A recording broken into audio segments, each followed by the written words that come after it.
अस्सलाम वालेकुम स्टूडेंट, उम्मीद करती हूँ आप सब खैर आफियत से होंगे। This is me Umme Aman. Student, आज की इस वीडियो में हम अपने चैप्टर नंबर 1 स्टोइकियोमेट्री के न्यूमेरिकल क्वेश्चंस को सॉल्व करेंगे। डिस्क्रिप्टिव क्वेश्चन, शॉर्ट क्वेश्चन और एमसीक्यूज इंशाल्लाह मैं नेक्स्ट वीडियो में आपको प्रोवाइड करूंगी, पर इस वीडियो में हम तमाम न्यूमेरिकल क्वेश्चन को सॉल्व करेंगे। सही है, अब हम देखते हैं हमारे पहले क्वेश्चन में क्या पूछा गया है, हमें क्या डिफाइन करना है। तो सबसे पहले हमारे पास पेज नंबर 20 to 21 में ये क्वेश्चंस मौजूद हैं। आप क्वेश्चंस को एक बार चेक कर लीजिएगा, क्योंकि मैं ये पीडीएफ से जो है मैंने सवाल उतारा है, हो सकता है बुक में कुछ और हो। ठीक है, अच्छा, सवाल में लिखा है calculate the number of moles and molecules. अब हमें इस क्वेश्चन में क्या बताना है, कैलकुलेट करना है नंबर ऑफ मोल्स को और नंबर ऑफ मॉलिक्यूल्स को। सही है कि हमारे पास नंबर ऑफ मोल्स कितने हैं और नंबर ऑफ मॉलिक्यूल कितने हैं। आगे हमें यहाँ पे दो चीजें दी गई हैं, मतलब दो सवाल दिया गया है, उन दोनों सवाल के मोल्स और उन दोनों सवाल के हमें मॉलिक्यूल्स निकालना है। क्वेश्चन में हमारे पास है 38 ग्राम ऑफ SCS2 यानी कि कार्बन डाइसल्फेट। कार्बन डाइसल्फेट का हमारे पास क्या मौजूद है, मास मौजूद है, और इसका हमें मोल और मॉलिक्यूल्स निकालना है। दूसरा हमारे पास है 68.4 ग्राम ऑफ C12 H22 और O11 यानी कि हमारे पास कार्बन जो है वो 12 है, हाइड्रोजन 22 है और ऑक्सीजन 11 है, जो कि फॉर्मूला है सक्रोज का। तो यहाँ पे सक्रोज का जो मास है वो है 68.4 ग्राम और हमारे पास कार्बन डाइसल्फेट का जो मास है स्टूडेंट वो है 38 ग्राम। सही है, तो सवाल में आपको दो चीजों के मास दिए हुए हैं, दो सवाल है, दोनों अलग अलग हैं और इन दोनों का आपको मास, इन दोनों का आपको मोल्स और मॉलिक्यूल्स मालूम करना है। सही है, अब हम आ जाते हैं अपने डेटा की तरफ। सबसे पहले हम अपने डेटा में जो है देखेंगे कि क्या क्या चीजें हमें सवाल में गिवन है। सही है, तो यहाँ पर हम गिवन चीजें लिखेंगे। तो सबसे पहले हमारे पास मास ऑफ CS2 यानी कि कार्बन डाइसल्फेट मौजूद है, जो कि है 38 ग्राम। सही है, उसके बाद मास ऑफ सक्रोज गिवन है जो कि है 68.4 ग्राम। अब इसी सवाल में हाइड्रोजन हमारे पास दो चीजें हैं। ठीक है, दो चीजें हैं जो हमें मालूम है, वो क्या है, मोलर मास, मोलर मास यानी कि मॉलिक्यूलर मास। मॉलिक्यूलर मास हमारे पास अगर हम कार्बन डाइसल्फेट का देखें तो वो है 76। अब ये 76 कैसे मालूम हुआ, हमने इसे निकाला है। किस तरीके से, सिंपल, आप कार्बन की वैल्यू पुट करेंगे, ठीक है, सल्फर की वैल्यू पुट करेंगे, ठीक है, और देखेंगे सल्फर कितनी दफा है, 2 दफा है, तो उसको 2 से मल्टीप्लाई करेंगे, फिर दोनों को प्लस करेंगे तो आंसर जो हमारे पास आएगा वो हमारा मोलर मास होगा। ठीक है, तो मॉलिक्यूलर मास तो आपको निकालना आता ही होगा, तो हम मोलर मास निकाल देंगे स्टूडेंट। अगर नहीं आता तो कोई बात नहीं, आप देख लें, पिछली वीडियो में मैंने इन डिटेल सिखाया है। सही है, तो हमने निकाल लिया इसका मोलर मास जो कि है 76 ग्राम पर मोल। सही है, क्योंकि मोलर मास की यूनिट होती है ग्राम पर मोल। अब मेरे पास दूसरा जो है यहाँ पर लिखा है, मेरे पास सक्रोज जो है इसका मेरे पास जो मोलर मास है वो क्या है 342 ग्राम पर मोल। अब यहाँ पर एक और चीज की हमें नीड होगी, वो है एवोगाड्रोस नंबर। सही है, क्योंकि सवाल में हमसे मोल और मॉलिक्यूल्स भी तो पूछा गया।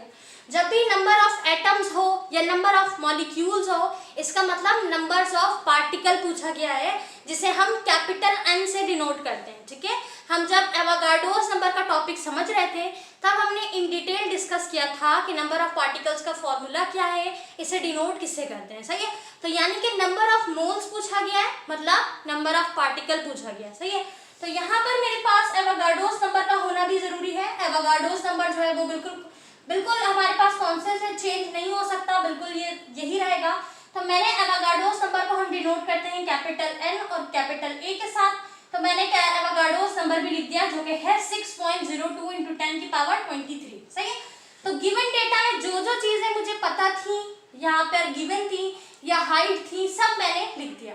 अब हम आते हैं रिक्वायर्ड में कि हमें निकालना है। तो हमें निकालना है नंबर ऑफ मोल्स, किसका, हमारे पास कार्बन डाइसल्फेट का, और नंबर ऑफ मोल हमें निकालना है हमारे पास सक्रोज का। अच्छा, साथ में यहाँ पे नंबर ऑफ मॉलिक्यूल्स भी निकालना है हमें। ठीक है, यहाँ पर साथ ही हमें नंबर ऑफ मॉलिक्यूल्स भी तो निकालना है ना, ये भी आप रिक्वायर्ड में लिख दीजिए कि नंबर ऑफ मॉलिक्यूल्स दोनों का, हमारे पास कार्बन डाइसल्फेट का भी निकालना है पहला, और दूसरा हमारे पास किसका निकालना है, हमारे पास सक्रोज का। तो हम सक्रोज का फॉर्मूला यहाँ लिख देते हैं। ठीक है ना, तो हमें दो चीजें निकालनी है, एक नंबर ऑफ मोल्स भी निकालना है और नंबर ऑफ मॉलिक्यूल्स भी निकालना है। अब हम मेन चीज जो कि हमारा फॉर्मूला है, अगर उसको डिस्कस करें स्टूडेंट, तो नंबर ऑफ मोल के लिए चाहे आप किसका भी मोल आप सिर्फ कार्बन का निकाल रहे हो, कार्बन डाइसल्फाइड का निकाल रहे हो, कार्बन डाइसल्फेट का निकाल रहे हो या सक्रोज का निकाल रहे हो, आप फॉर्मूला मोल का यही इस्तेमाल करेंगे, ठीक है, नंबर ऑफ मोल, ठीक है, और उसको हम क्या करेंगे, डिवाइड कर देंगे मास को मॉलिक्यूलर मास से, ठीक है, यानी कि मोलर मास से, तो फिर हमारे पास जो आंसर आएगा वो मोल्स कहलाएगा।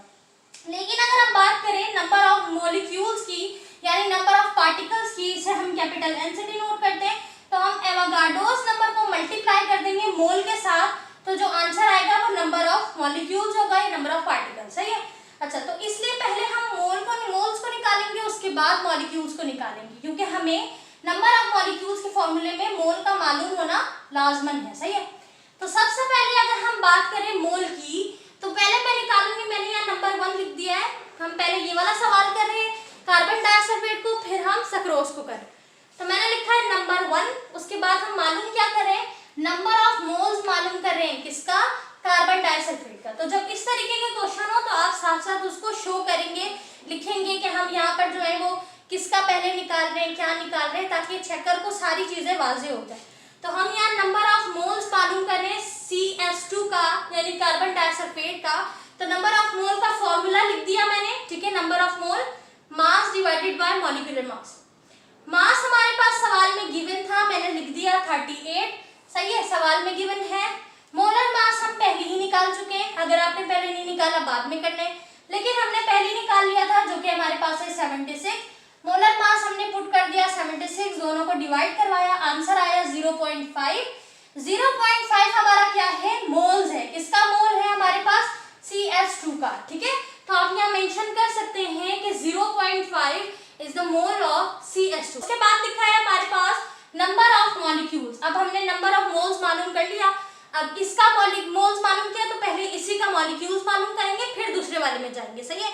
ऐसा नहीं कीजिएगा पहले दोनों का मोल मालूम कर लेते हैं फिर मॉलिक्यूल, नहीं, पहले आपने एक का मोल मालूम किया, उसी का मॉलिक्यूल्स मालूम कीजिए, फिर दूसरे वाले पे जाए, ठीक है।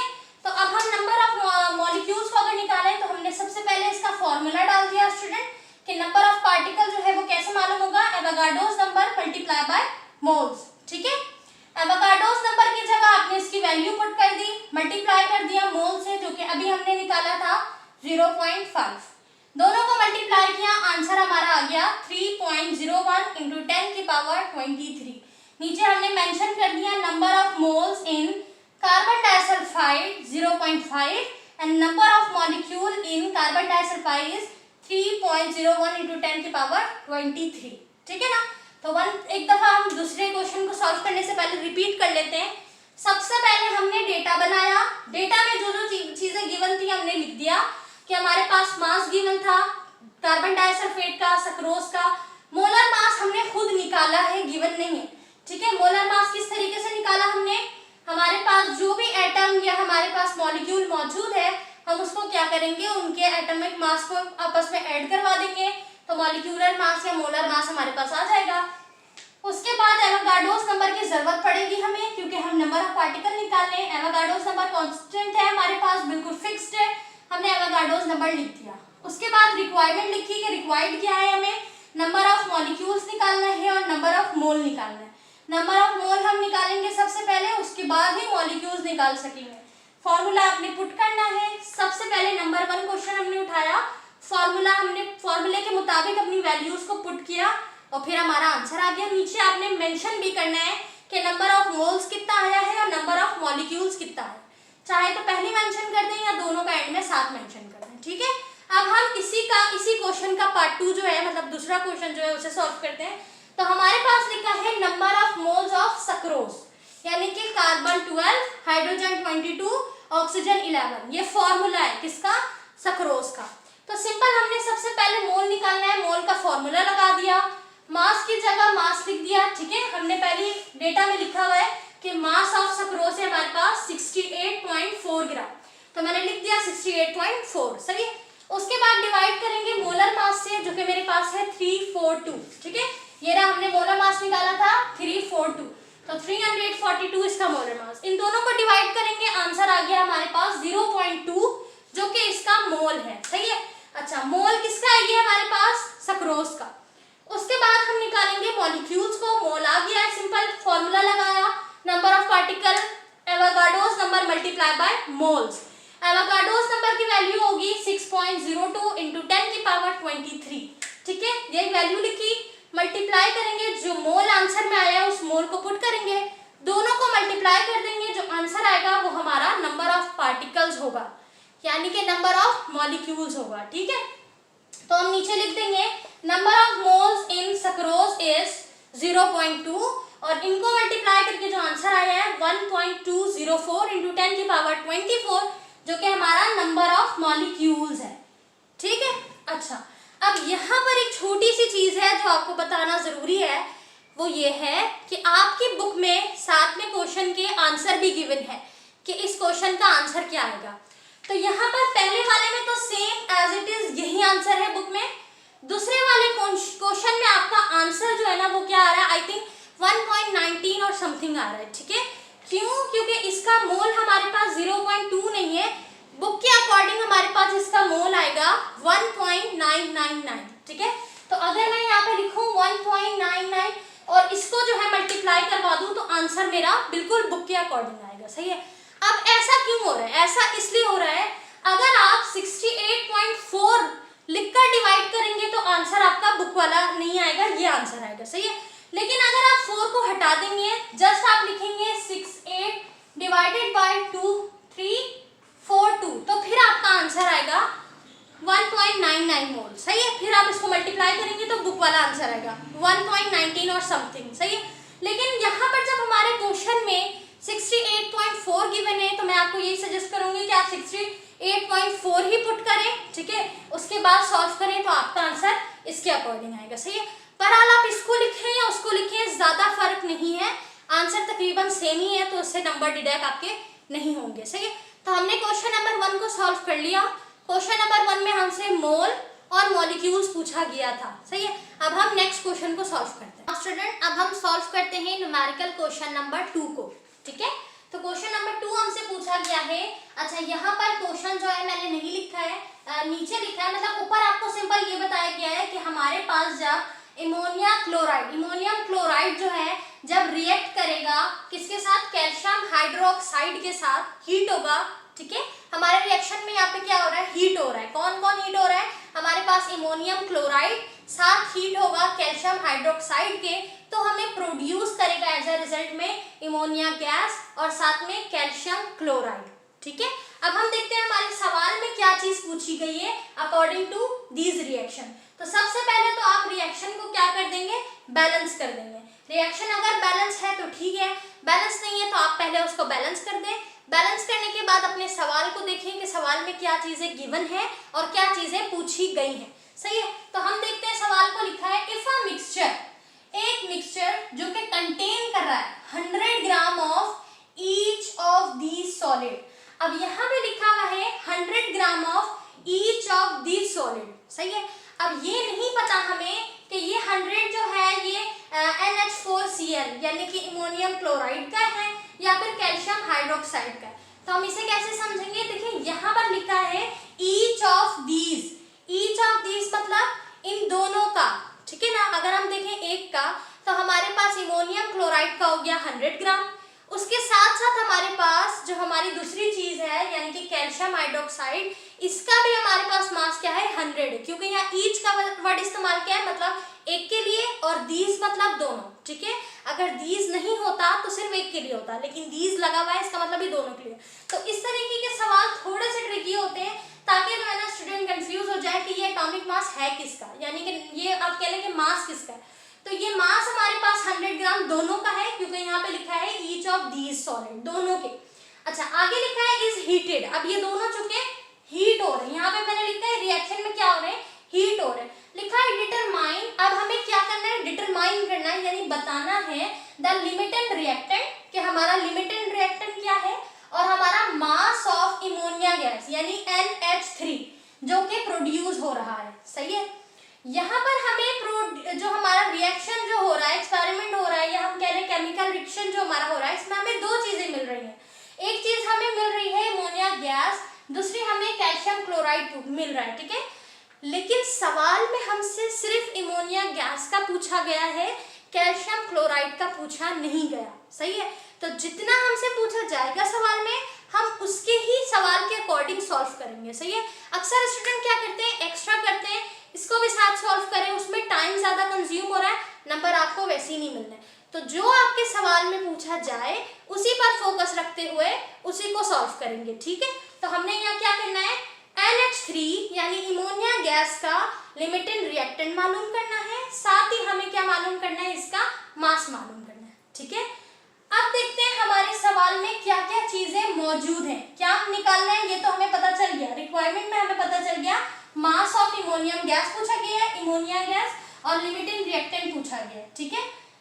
हमें मालूम क्या क्या है, सवाल में गिवन क्या क्या है। तो अगर हम गिवन देखें कि हमें क्वेश्चन में क्या क्या चीजें गिवन है, तो सबसे पहले मास ऑफ हमारे पास इमोनियम क्लोराइड यानी NH4Cl जो है वो है 100 ग्राम, जो कि हमने अभी डिस्कस किया।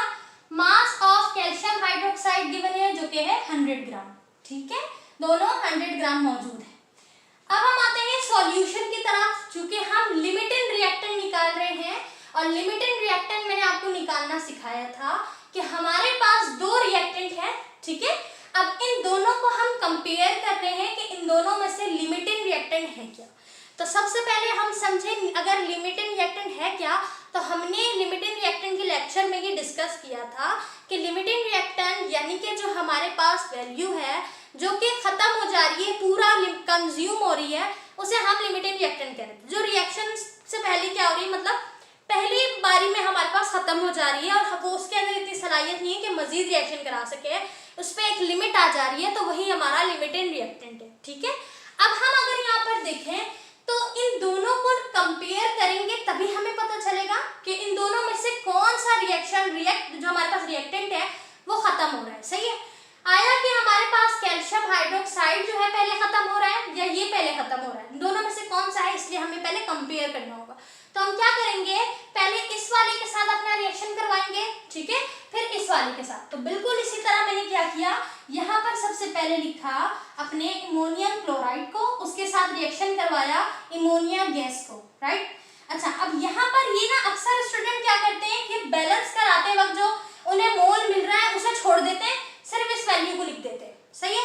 तो आपने इसे नहीं छोड़ना। काफी स्टूडेंट ने मुझे पिछली बार जब मैंने लेक्चर अपलोड किया, चीजों को समझाया, तो उन्होंने मुझसे पूछा कि यहाँ पर ये वैल्यू क्यों आ रही है, हमारी ये वैल्यू आ रही है, या आंसर में मिस्टेक आ रही है। तो उसमें मैंने देखा ज्यादातर स्टूडेंट की मिस्टेक किसमें आ रही थी कि वो यहाँ पर जो केमिकल जो इक्वेशन बैलेंस करते हैं तो इस वैल्यू को मल्टीप्लाई कराना भूल जाते हैं।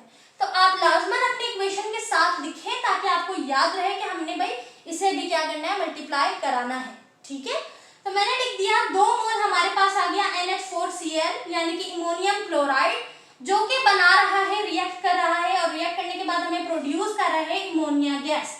कितना प्रोड्यूस कर रहा है, आगे 2 लिखा है, मतलब 2 मोल, सही। अब मैं सबसे पहले अगर इसका मॉलिक्यूलर मास निकालूं, यानी कि अगर मैं इसका मास निकाल लूं, मॉलिक्यूलर मास तो हमें गिवन है 100 ग्राम, लेकिन अगर मैं इसका मॉलिक्यूलर मास निकालूं तो मैं कैसे निकालूंगी, सबसे पहले N की वैल्यू हमारे पास नाइट्रोजन, N मतलब नाइट्रोजन, जो कि हमारे पास कितना होता है 14 होता है, साथ ही हाइड्रोजन हमारे पास कितना होता है 1 होता है। उसके बाद हमारे पास लिखा है क्लोरीन हमारे पास होता है 35.5, ठीक है। तो हम इनको क्या करेंगे, आपस में प्लस करवा देंगे, तो जो आंसर आएगा वो इसका मॉलिक्यूलर मास आएगा। लेकिन आपने एक और चीज देखनी है, वो है कि ये कितनी दफा मौजूद है। ये जो 4 है ये बता रहा है कि हाइड्रोजन कितनी दफा मौजूद है, ठीक है। तो कुछ बेसिक चीजें मैंने साथ ही आपको बता दी। ये तरीकेकार होता है मॉलिक्यूलर मास निकालने का। तो बिल्कुल इसी तरह हम मॉलिक्यूलर मास निकाल देंगे। सबसे पहले 1 4 सा 4 हो गया। अब इन सबको आपस में प्लस कर देंगे, हमारा आंसर आया 107। मल्टीप्लाई भी करना है, आपने 2 लिखा है ना, तो 2 को मल्टीप्लाई भी करना है। आंसर आया 107। तो 107 ग्राम अगर मैं इमोनियम क्लोराइड को लूंगी तो वो मुझे प्रोड्यूस करेगा 34 ग्राम ऑफ इमोनिया गैस। अब ये 34 भी बिल्कुल इसी तरह मैंने निकाला। नाइट्रोजन की वैल्यू 14, हाइड्रोजन की वैल्यू 1 मल्टीप्लाई बाय 3 कर देंगे, इनको प्लस करेंगे, मल्टीप्लाई करेंगे 2 से, आंसर आएगा 34, राइट। अब 34 ग्राम मेरे पास आ गया। तो अगर मैं 107 ग्राम ऑफ इमोनियम क्लोराइड को लूंगी तो वो मुझे कितना बना के देगा ammonia gas, 34 gram of ammonia gas मुझे बना के देगा, ठीक है।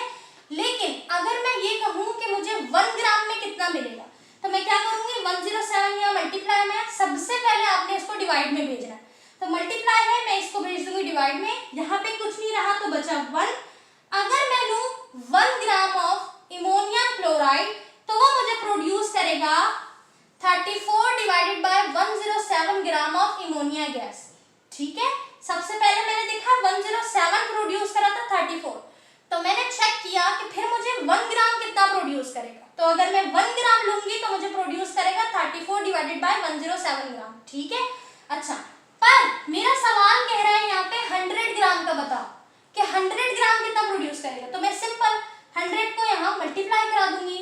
अब 100 को जब मैं 1 से मल्टीप्लाई कराऊंगी तो मैथ्स का ये रूल है कि जब हम एक साइड पे जो काम करेंगे हमें दूसरे साइड पे भी करना है, तो मैंने 100 को यहाँ मल्टीप्लाई कराया, तो मैंने यहाँ पर भी 100 को मल्टीप्लाई कराया। अब 34 डिवाइडेड बाय 107 मल्टीप्लाई बाय 100 अगर हम करेंगे तो आंसर आएगा 31.7 ग्राम। इसका मतलब अगर मैं 100 ग्राम ऑफ इमोनियम क्लोराइड यानी कि NH4Cl को लूंगी तो वो मुझे प्रोड्यूस करेगा 31.7 gram of ammonia gas. Okay, अच्छा तो ये तो हमने निकाला अपने इमोनियम क्लोराइड का। अब हम चेक करते हैं कि कैल्शियम हाइड्रोक्साइड कितना हमारे पास जो है वो इमोनिया गैस को प्रोड्यूस कर रहा है। तो मैंने रिएक्शन को हाफ हाफ करके लिख दिया, कैल्शियम हाइड्रोक्साइड को लिखा जो कि निकाल रहा है, प्रोड्यूस कर रहा है इमोनिया गैस को। ठीक है, अच्छा अब यहाँ पर देखिए मैंने इसका सबसे पहले मॉलिक्यूलर मास निकाला, बिल्कुल इस तरीके का से कि कैल्शियम की वैल्यू लिखी यहाँ पे। ठीक है, कैल्शियम की वैल्यू होती है 40, ऑक्सीजन की वैल्यू आ गई 16, हाइड्रोजन की वैल्यू आ गई 1। इनको इसी तरह आपने क्या करना है, मल्टीप्लाई करना है, 40 से प्लस करना है, आंसर आएगा 74 ग्राम आ गया मेरे पास कैल्शियम हाइड्रोक्साइड। और नाइट्रोजन को हम पहले हमारे पास जो इमोनिया गैस था उसे हम पहले निकाल चुके हैं, ये रहा, तो बिल्कुल यही हम लिख देंगे 34 ग्राम। अच्छा 74 ग्राम अगर मैं लूंगी कैल्शियम हाइड्रोक्साइड को तो वो प्रोड्यूस करेगा मेरे पास कितना इमोनियम गैस को 34 ग्राम। लेकिन मुझे अगर 1 का चेक करना हो तो मैं सिंपल क्या करूंगी 74 को मल्टीप्लाई में है इधर डिवाइड में भेज दूंगी, तो मेरे पास आएगा 1 ग्राम का 34 divided by 74 gram of ammonia gas. सवाल में पूछा गया था 100 ग्राम का, ठीक है ना, क्योंकि 100 ग्राम का इसमें भी पूछा है इसमें भी पूछा है, तो मैं क्या करूंगी 1 के साथ मल्टीप्लाई करूंगी 100 ग्राम को, इधर किया है मैथ्स का रूल है उस साइड भी करना पड़ेगा। 34 डिवाइडेड बाय 74 मल्टीप्लाई बाय 100 करेंगे तो आंसर आएगा 45.9 ग्राम। बिल्कुल वही काम किया जो इसमें किया था। ठीक है, लिमिटेड रिएक्टेंट के लिए आपको कंपेयर करना पड़ता है, इसलिए आप अलग अलग करें, फिर मॉलिक्यूलर मास निकालें, फिर मॉलिक्यूलर मास को देखें आपके सवाल में कितना गिवन है, फिर उस हिसाब से आप डिवाइड मल्टीप्लाई करवाएं तो आपका आंसर आ जाएगा। ठीक है, पहले हमारा आंसर आया 31.7 ग्राम, एक आंसर हमें ये मिला। ठीक है, यहाँ पे लिख देती हूँ पहला आंसर, ये रहा दूसरा आंसर। ठीक है, अच्छा अब ये आंसर हमें किसका मिला है, ये आंसर हमें मिला है इमोनियम क्लोराइड का। इमोनियम क्लोराइड और इमोनियम क्लोराइड प्रोनाउंसिएशन आप प्लीज चेक कर लीजिएगा, NH4 और Cl का, और दूसरा हमें जो मिला है वो मिला है कैल्शियम हाइड्रोक्साइड का। ठीक है, जो कि है 45। अब आप इनमें से चेक करें कि 31 बड़ा है या 45 बड़ा है। ऑब्वियसली 45.9 जो है वो बड़ा है, किससे, 31.7 से। इसका मतलब है कि 45.9 हमारे पास इनफ है, यानी कि ज्यादा है, किससे, हमारे पास ज्यादा है ये हमारे इमोनियम क्लोराइड से। तो इसका मतलब जब हम रिएक्शन करेंगे तो पहले कौन सा हमारे पास रिएक्टेंट खत्म होगा, ये खत्म होगा क्योंकि ये कम है। इसका मतलब कि हमारा लिमिटेड रिएक्टेंट क्या हुआ, हमारा लिमिटेड रिएक्टेंट हुआ NH4Cl। ठीक है, इमोनियम क्लोराइड हमारा लिमिटेड रिएक्टेंट हुआ। अच्छा अब जो हमारा लिमिटेड रिएक्टेंट होगा उसकी वैल्यू जो होगी वही हमारा मास होगा इमोनिया गैस का, जो कि है 31.7 ग्राम। ठीक है, तो आंसर में आपने दोनों चीजें मेंशन कर दी जो हमसे रिक्वायरमेंट में पूछी गई थी। सबसे पहले मास ऑफ NH3 होगा 31.7 ग्राम। दूसरी चीज हमारे पास होगी लिमिटिंग रिएक्टेंट जो कि हमारे पास है NH4Cl। सही है, मास हमारे पास NH3 का 45 इसलिए नहीं हो सकता क्योंकि जब ये दोनों रिएक्ट करेंगे तभी तो हमारे पास ये बनेगा। जब हमारा एक रिएक्टेंट खत्म हो जाएगा तो फिर ये किसके साथ रिएक्ट करके बनाएगा, इसीलिए ये हमारा जो है वो लिमिटिंग रिएक्टेंट है और इसी की वैल्यू क्योंकि इसने खत्म कर दिया। अब अब मजीद अमोनिया गैस तो बन नहीं सकता, तो अमोनिया गैस का जो लास्ट मास आया है वो आया है 31.7 ग्राम। ठीक है, आई होप कि आपको ये समझ आया होगा। कोई भी चीज़ जो इसमें ना समझ आई है आप बिल्कुल पूछ सकते हैं।